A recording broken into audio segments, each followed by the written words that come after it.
Welcome back. This is Open Exchange, and we are coming to you live from the CNBC-TV18 Motilal Oswal studio. Well, the SGX is suggesting a bit of a downtick to kickstart trades. Let's see how this pans out. But that 17,450 mark, extremely crucial on the downside. Good time to get in some derivative strategies. Sneha Seth, analyst at Angel One, joins us on the show. Hi, Sneha. Good morning. What are the data points you have for us, and what are the strategies on the derivative space? Very good morning, Nigel. If you look at the market, yesterday's session was a bit of disappointment for our market. However, if you look at the banking index, it is certainly showing some strength, and it has managed to sustain above the recent breakout of 14,800, 14,700 zone. So I believe at present, although we are opening a little lower, maybe around 17,500, 17,450, 17,500 remains a very important support zone, and on the higher side, 17,800 remains the hurdle. In case of banking index, 40,700, 800 remains a strong support zone, and on the higher side, 40,700, 40,800 remains a strict, strong hurdle for the market. So at present, I believe looking at the banking index specifically and how it is placed, it will be very important to see how it behaves today in today's session. Any strength from banking space will lift the Nifty also towards will certainly boost the overall sentiments and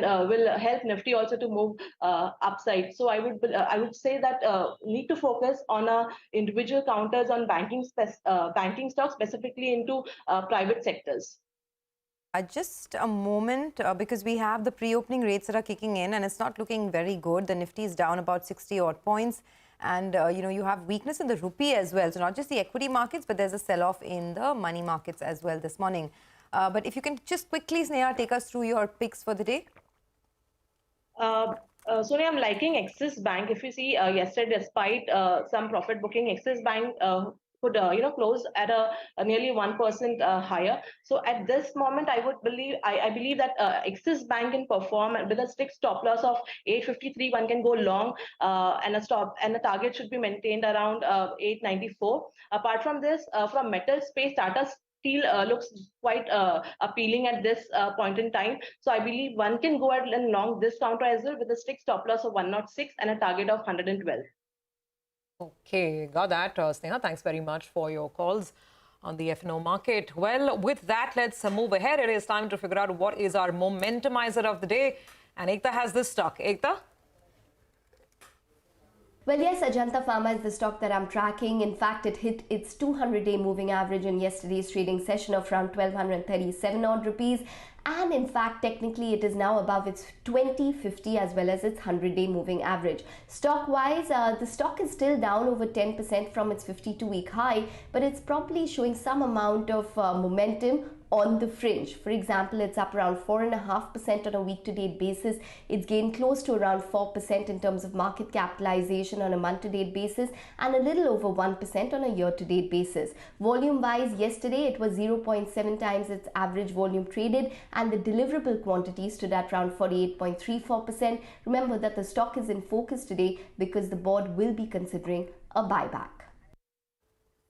All right, Ekta, thanks very much for the details there. That's on the momentumizer. Well, I think Gurmeet is still with us, so let's get some final thoughts in from him. Gurmeet, tell us, this market obviously is nothing short of challenging. So before we let you go to enjoy the rest of your Friday and the weekend, any conviction ideas, despite all the uncertainties, the jobs report, falling US market? So Subi, I think one space, since it's a weekend also, I think one space which I like is this QSR space. If you see the combined market cap of all listed QSR companies is hardly 70,000 crores.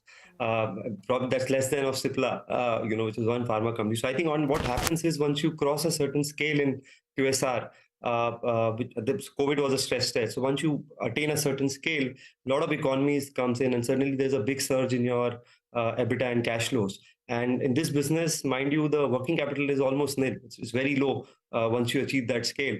So a 20-time multiple or a 25-time multiple on EBITDA for QSR is much better than, let's say, a 20-time multiple of a normal food consumer company. So I think that's one space in my view with growing urbanization, less cooking and kitchen time for us. I think this is one play which should hopefully do well. Valuations have become reasonable post this correction. But I think it's going to be a long grind in this market. As I said, this is a market sometimes if you don't do anything also, I think you're good for a few weeks or maybe a couple of months.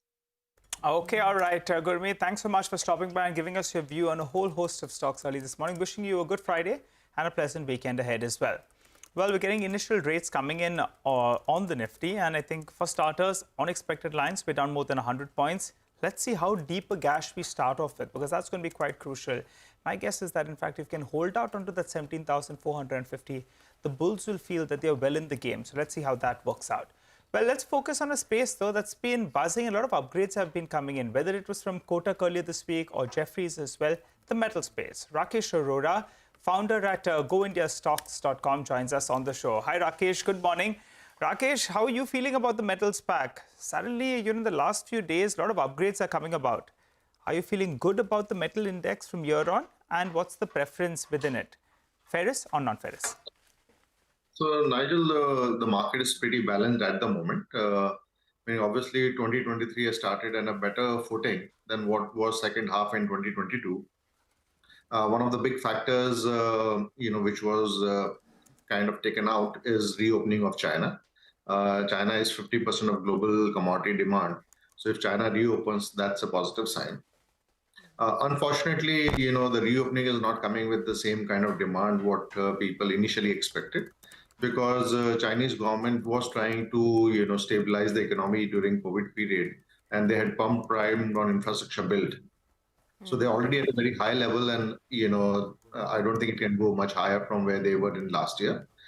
Secondly, they also came out with schemes on auto sector to support the demand.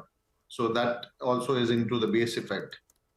So the only thing which is yet not working is the housing sector, and I really don't see any signs of it turning around immediately.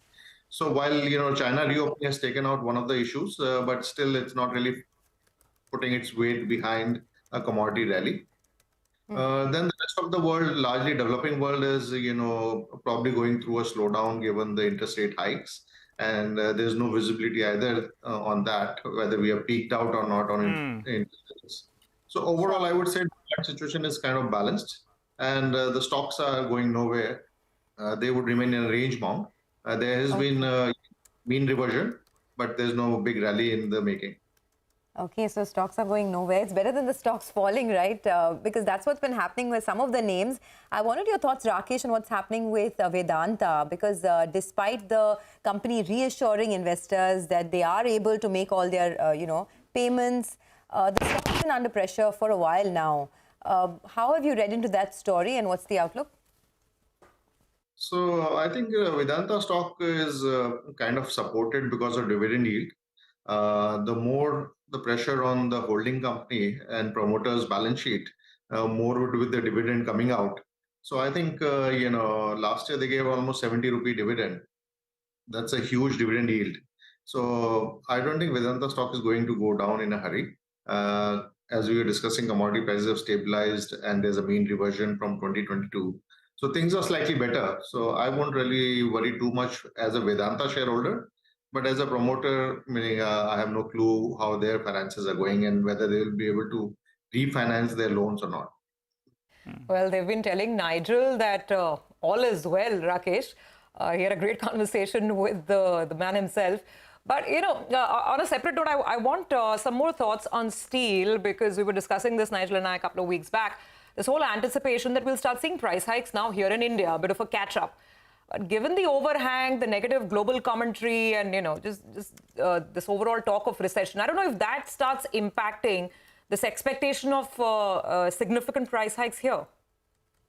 I don't think there will be significant price hikes because demand scenario globally is not supportive for steel prices to go up materially. Largely, the increases have been driven by cost pressures because iron ore has moved from $80 to $130. and coking coal, which also kind of has improved by $60-70. So there has been cost pressures, and that is what is getting reflected in steel prices. There would be margin expansion for Indian steel companies over Q3, but it will be like 1,500 to 2,000 rupees per ton. And so I'm not really expecting a big rally in steel prices. It's just a pass on of costs here and there. All right, Rakesh, what about the NMDC steel plant?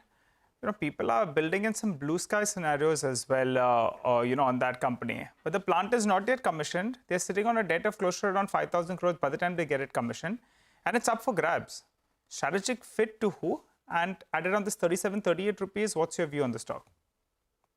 So, Nigel, government is trying to sweeten the deal. They have been able to tie up iron ore for 10 years from NMDC, and they might give further concessions to make it more attractive. The location of the plant is not that great, but given that most of the steel companies' balance sheet are repaired and stronger, there could be a little bit of bidding intensity that comes in. So I would say that people will get surprised a little bit on the upside on valuations when the bidding finally happens. Okay.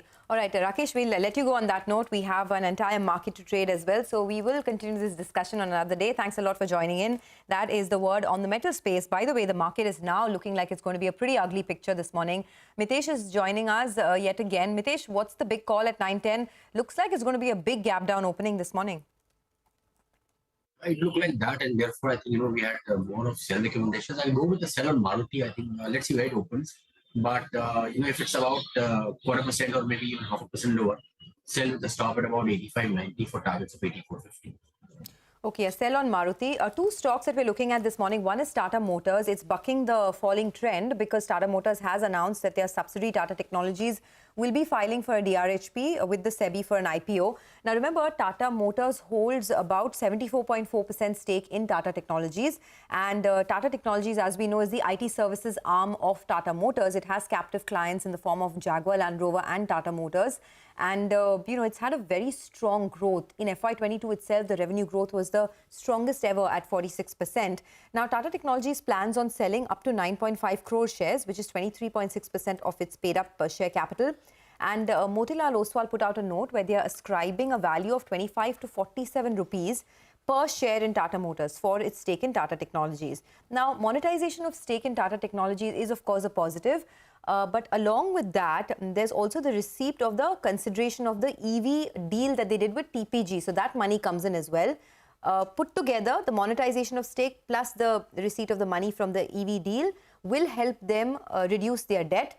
And they're on track to achieve net zero debt on the India business versus about 12,000 crores, which is the debt currently. Just very quickly, Tata Technologies, the recent financials are looking very good.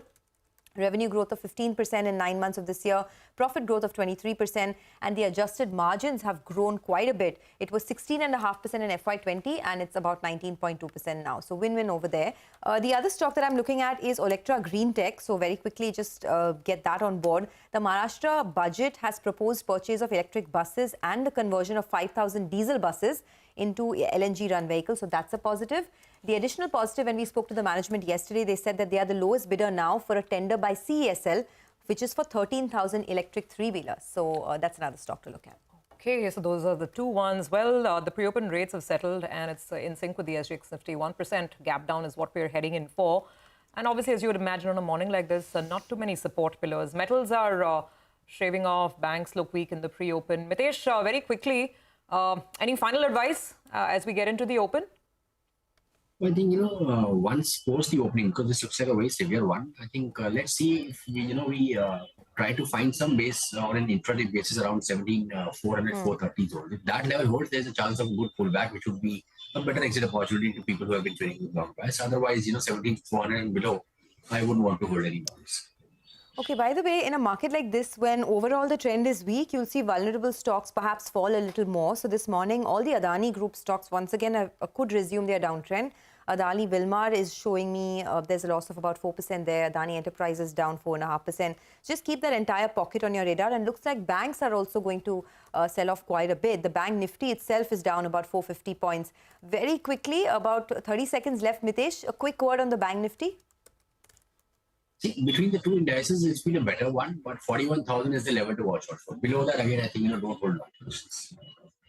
Okay, all set for the market opening. Remember, a couple of levels to watch. The 200-day moving average of 17,400 or thereabouts is something that has been a good support for a while. Does it hold today? Time will tell, but that's an important level to watch. And on the upside, as we know, 17,800 has been a bit of a resistance for the market. So these are sort of the markers on the index. The first tick is not looking good. It's quite an ugly picture that we have this morning. The Nifty is down 170 points straight off the back. That's a 1% crackdown in early morning trade. The Sensex has lost almost 700 points, and it's the bank Nifty that's really dragging the market this morning, down 500 points. As I was telling you earlier, a lot of the vulnerable names continue to sell off. So Adani Group stocks, Enterprises, ports are your top losers in the frontliners. And then you have metals that's under pressure, Hindalco, JSW Steel, Tata Steel. IT stocks are not spared. Tech Mahindra, Infosys, TCS, HCL Tech all down about 1 to 3% And then you have a couple of these names like Grasim, Bajaj Finserv, Axis Bank that are also under pressure this morning. So let's check what is bucking the trend. Tata Motors, expectedly because of that IPO of Tata Technology, is holding up in the green.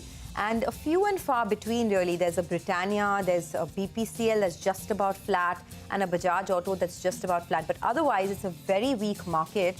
We are trending very close to the 200-day moving average. So, that seems to be, very precariously poised over there. Remember, the 200-day moving average is 17,427. So we've sliced that on the downside as well.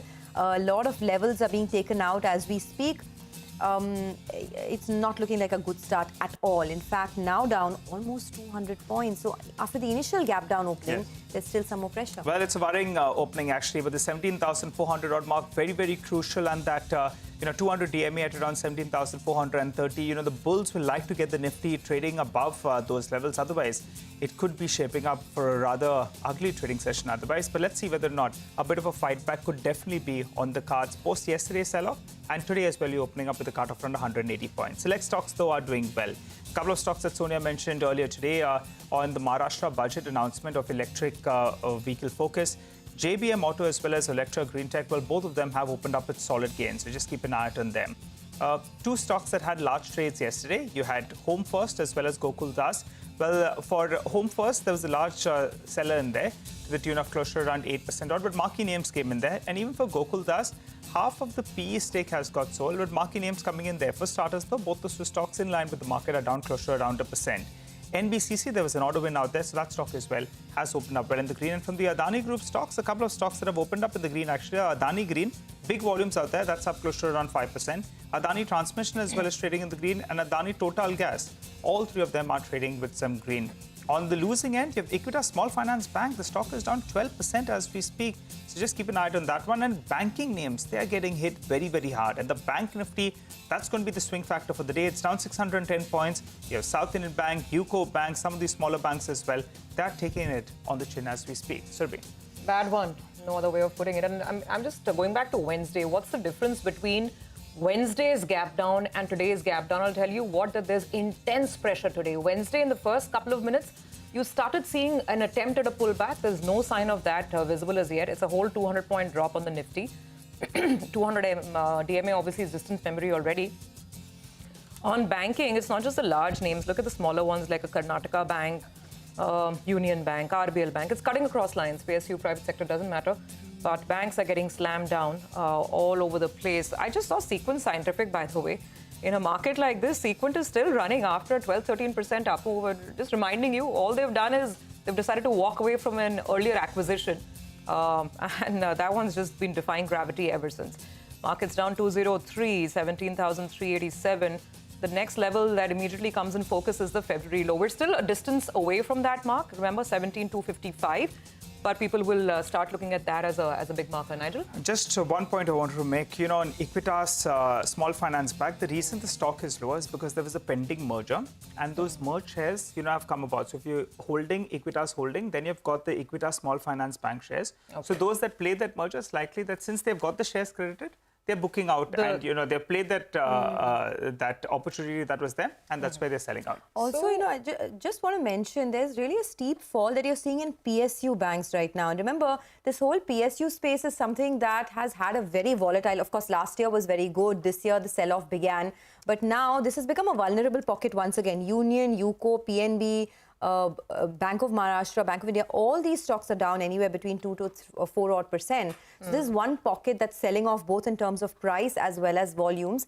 And the market now is almost inching towards a 200-point loss. So not looking good at all at the moment. And also, there's absolutely no counterweight, right? Earlier in this year, IT was a constant counterweight, though India was underperforming. Now, I mean, you've got this whole global overhang becoming much, much more vigorous.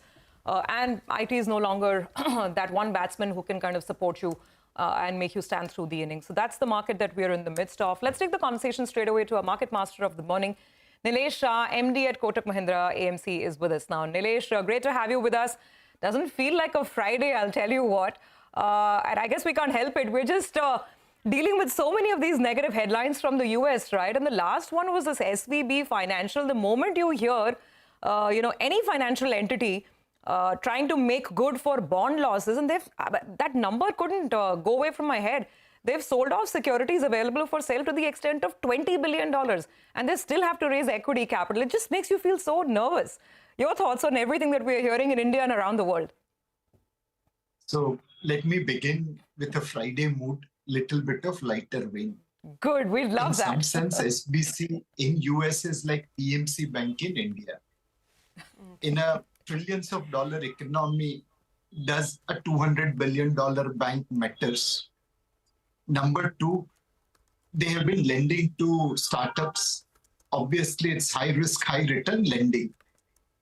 So I don't think so. It is the events, which is this particular event, which is a worry. But the real worry which market is trying to figure out, does Fed have maternal instinct or paternal instinct? And again, as I mentioned, I'm trying to be in Friday mood. Maternal instinct means Fed will show the danda of higher interest rates, but will not hit the market once market behaves. Paternal instinct means Fed will not only show the danda, but will also hit irrespective of what will be impact on growth or recession. The market is trying to get adjusted to Fed's comment on higher for longer. Not long ago, Fed terminal rate was 5%, then it became 5/4, then it became 5.5%, now it is 6%. If you are going to get 6% risk-free return in US Treasury, then equity risk premium has to go up, valuation has to come down. So this is what market is trying to figure out. Is Fed going to remain higher for longer? If yes, how long? And what will be the consequent damages on growth and recession? Remember, Paul Walker could raise interest rates in US to 14%, almost 10% real interest rates, because at that point of time, US was not heavily leveraged. But today, Jeremy Powell does not have that luxury.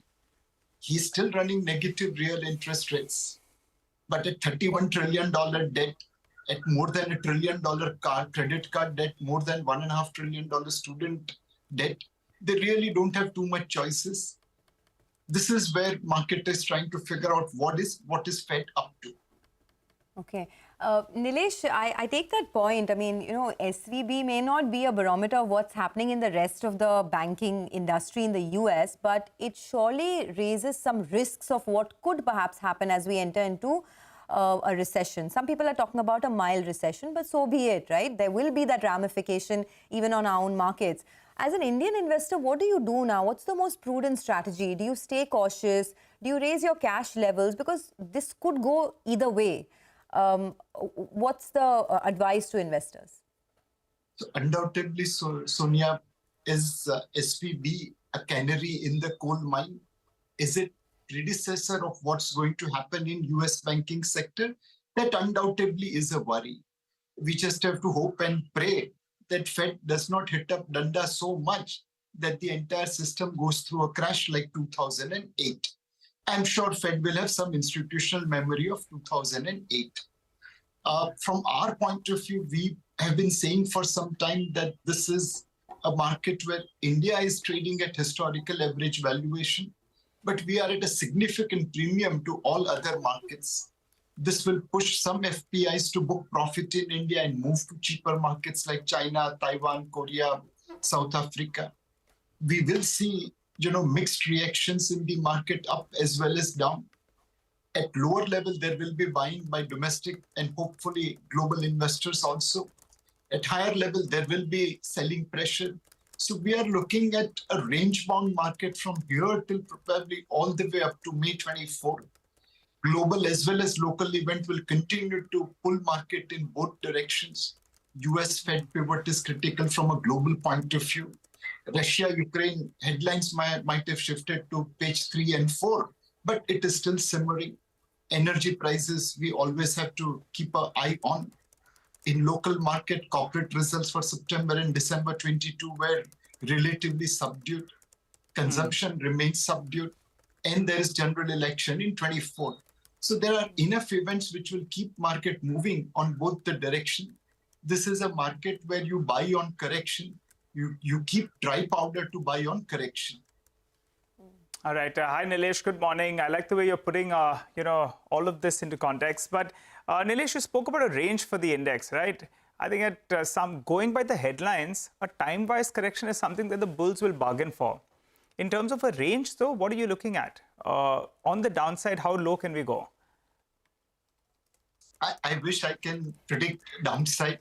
I have never been good at that, and that's why I stopped predicting. That's why you're calling me here again and again. Yeah, Nilesh, but a lot of our audience out there, they want to know 16,500. Will we see that again? Are we going lower than that? So in the worst case scenario with the current headlines, the Fed danda, as you have been saying, that sort of a tone that's coming out there. Earnings have been a little bit subdued. Consumption could take a bit of a knock. What could be the downside from this 17,350, 17,400 level? So I really don't know what the downside will be. But I do know that if market goes somewhere around below 15 times 1 year forward earning, that's roughly about 1,000 rupee, 1,000 to 1,050 earning per share for FY25. If market goes 15 times below that, then it's a great time to buy. That's the level where you should be thinking of becoming overweight. Now, whether markets will go to that attractive level or not, who knows? A lot of things will depend upon how events shape up. Some of the events will be positive, some of the events will be negative. And that's where I believe markets are more likely to be range-bound rather than in one single direction. So just to derive that number, 1,050 odd, 15 times should be 15,750 approximately, 15 times forward earnings. But Nilesh, that earnings picture is getting a little sketchy. As you said, last quarter's earnings as well, suddenly there are doubts of that 1,050 number. Do you think that's at risk? So 1,050 already has been revised downwards. And while there has been some subduedness in the corporate earnings, the commentary has not been that bad. September as well as December 22 quarterly results have been impacted significantly by inventory correction. People had bought raw materials at higher prices and they couldn't pass the price increases to the consumers. In consumption space, there is some subduedness, but banking and IT is producing reasonably good results. With China opening up, hopefully metal and commodity prices also should provide some respite. So overall, while the earning downgrades have happened, they are not very, very steep. They are quite comfortable as per the market. And hence, I believe that anywhere between 1,000 to 1,050 Nifty earning per share for FY25 is still in the pocket. Okay, all right. We would have loved to chat some more, but maybe at another time. Nilesh, thanks a lot for taking the time out and speaking to us at CNBC-TV18. Appreciate your thoughts. Hope you have a great weekend. We'll chat with you again very soon. The market is not having a great Friday at all. If you're a bull, specifically, the Bank Nifty is now down about 1.5%, and the Nifty is below the 17,000, almost at that 17,400 mark. Dan Feynman, the co-head of Equity Strategy Asia Pacific at Credit Suisse, joins us now to talk about how the setup is at the moment and what the expectations is as we move along through the course of this year. Dan, thanks a lot for being with us on the channel. How are you looking at the situation now? Are you cautious? And what is the outlook on a market like India? Globally, we're cautious, and actually, we've been concerned about the rally we had earlier in the year. We viewed it as a bear market rally. For us, rates are still an important issue, and we think the worst lies ahead of us for developed market economies. We don't think that we will have a soft landing. We are still expecting a recession. Dan, so if globally you are cautious and you're expecting a recession, do you think a market like India can emerge unscathed? I ask because, you know, there are a lot of things that are improving in our own markets, whether it is growth picking up, consumption has picked up as well, at least compared to what we saw last year. Do you think emerging markets like India could outperform developed markets if we do head into this recession, as you call it?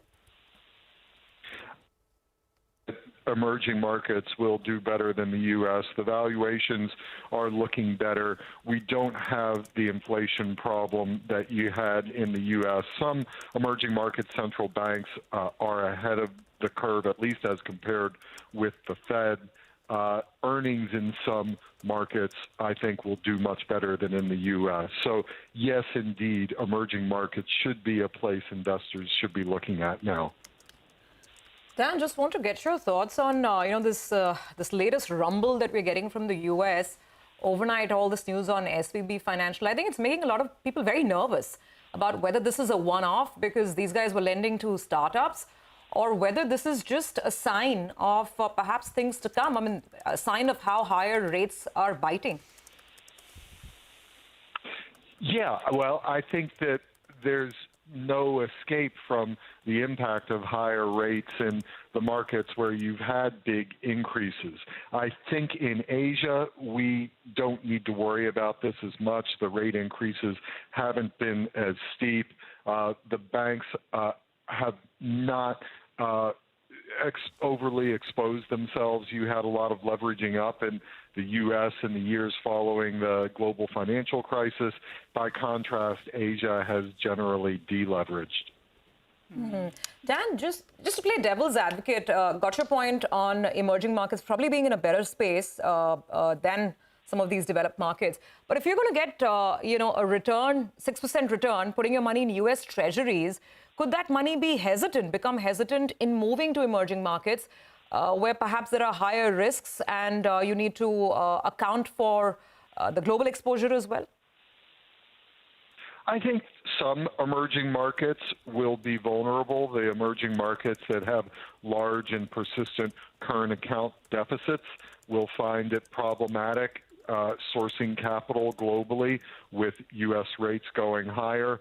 But much of Asia is more, it has stronger external accounts and would be able to handle the higher U.S. rate environment. Hi, Dan. Good morning. Dan, I'm going through your note, and a lot of your positivity on the emerging markets is based on the weaker dollar. So what kind of a level are you working at, on the US dollar? We track the dollar index. That was threatening to breach that 101 odd mark. It's popped its head back over the 105. So what's the level you're looking at there? Well, short term, I think that the dollar could be a bit firmer. This is because of the Fed becoming more activist again. But longer term, and I'm talking about, say, 3 years and beyond, longer term, the dollar looks problematic. You've got a much bigger current account deficit in the U.S. than any other developed market or major economic region. You've got a big negative net foreign investment position in the U.S. On most any metric you look at, the dollar is heavily overvalued. So our belief that the dollar is going to be weak is a multi-year view. Short term, we're probably going to be seeing a bit of a bear market rally for the dollar. All right. So, Dan, if you're working with the weaker dollar in the coming years, would you be positive on the commodity space as well? Yes, indeed. It should be positive for commodities. Particularly, I would be particularly focusing on forward-facing commodities that would be benefiting from, say, the carbon transition. The legacy commodities may be less exciting. You want to name a few? Well, on the less exciting end, it would be the traditional fossil fuels. On the more exciting end, it would be minerals like nickel, where you have a high usage in renewables and EVs. Okay. In fact, in EVs, that seems to be the more exciting end across the board, right? Not just in commodities, but also in equities. I was noticing in your note that you've identified, at least for the Chinese markets, some industries ranging from EVs and renewables to automation. Is that a space that you would extend to other markets like India as well? Because there's lots happening here on the electric mobility side. With EVs, a lot depends on policy support from the local national government. China stands out for how strong the policy support for EVs has been and probably will remain. India, less policy support, less excitement, I think. Okay. Dan, so just, a larger point on India in context to what's happening in China. Just this morning, we've got news that Mr. Jinping has obviously been, nominated for a third term. What does that mean over the medium term, short to medium term, in terms of flows, policy? Because this year has started off with money shifting more to China and away from India. How do you see that equation play out for the rest of the year? Well, I do think that China does have an impact on funds flows elsewhere in Asia, and we have seen funds flows into India bounce back in March. I think that a part of the story there is, in fact, that, say, China has become a bit less popular. But this isn't really, I think, the main issue facing India or other markets. I think if you have good fundamentals, investors, the money will come to the market regardless of what's happening in China. I just have one final question because, the next event to watch out for is the FOMC meeting on the 22nd of March. What are you forecasting? The going rate at the moment is perhaps a 50 basis points rate hike as well from the Fed. Is that what you're looking at? And if it comes through, what do you see would be the impact on equities globally? Well, I think in general, the main point is that markets have been consistently surprised by how aggressive the Fed has had to be. I don't think those negative surprises are over. I think markets will still have to mark up their expectations, particularly for how long rates stay high. Maybe the terminal rates are now being priced in accurately, but I don't think that the length of time that rates will have to stay high is yet fully priced in. Okay. All right, Dan, we leave it at that. Thanks a lot for joining in and giving us your thoughts on the markets as well as what your expectation is from the next big event, which is the FOMC meeting on the 22nd. By the way, the market is under a lot of pressure, so don't lose sight of what's happening. The Nifty has now given up on 17,400 with so much ease and is moved to the low point of trade. This is not just any fall. It is a cascading fall that we've seen after the initial gap down opening. The market has fallen more. And now the Sensex is advancing towards almost an 800 point, in fact, 800 plus point cut. So it's not looking like a good start at all. Given up on all major averages, the 20, 100, 200 DMA on the Nifty and scaled back quite a bit. The problem, Sonia, is on the banking names. Yes. You have 900 point cut out there. It's broken the 20 DMA with ease. We're trading close to around 500 points below that 20 DMA odd mark. So the banking names are taking a big knock. And that's the problem. The question is, are we going to go ahead and revisit those lows of around 39,800 odd? That's going to be a crucial mark. So let's see whether or not we can see some bit of a bounce from here. But otherwise, the first 30 minutes of trade, they're as bad as anyone would ever imagine waking up today. So let's hope there's a bit of a bounce in store from here. For the time being, we'll slip into a short break. On the other side, we'll get chatting with Mr. Vinod Agarwal of Tata Motors. He'll talk us about the sales for the past month. Later on, we'll connect with Mr. Rajiv Kumar Vishnoi of NHPC to discuss the hydropower sector and the business outlook. You stay with us.